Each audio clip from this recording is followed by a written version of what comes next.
ముందుగా ఆయిల్ వేసుకోవాలి. అల్లం వేసుకొని బాగా ఫ్రై చేసుకోవాలి. ఇందులో వేసుకోవాలి.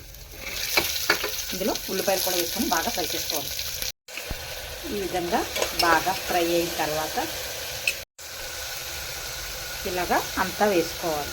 ఇందులోనే తగినంత పసుపు, రుచికి తగినంత సాల్ట్ వేసుకోవాలి. వేసుకొని దీన్ని బాగా కలుపుకోవాలి.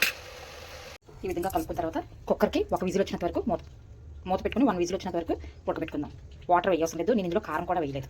ఇప్పుడు నేను ఇది కొబ్బరికాయ ముక్కల్ని మనకి ఎంత స్పైసీ కావాలో అన్ని మిరపకాయలు వేసుకొని దీన్ని కరుగ్గా మనం మిక్సీ చూసారా బాగా అయ్యింది. క్యాబేజీకి వాటర్ వేయవసరం పెట్టుకున్నాం కదా. మనకి ఎంత స్పైసీ కావాలో అది కొబ్బరికూర ఇందులో వేసుకొని బాగా కలుపుకుందాం. చూసారండి క్యాబేజీ ఫ్రై.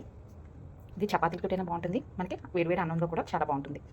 మనకి ఇలా చేసుకుంటే గ్యాస్ కూడా సేవ్ అవుతుంది, ఆయిల్ కూడా తక్కువ పడుతుంది, మనకి టైం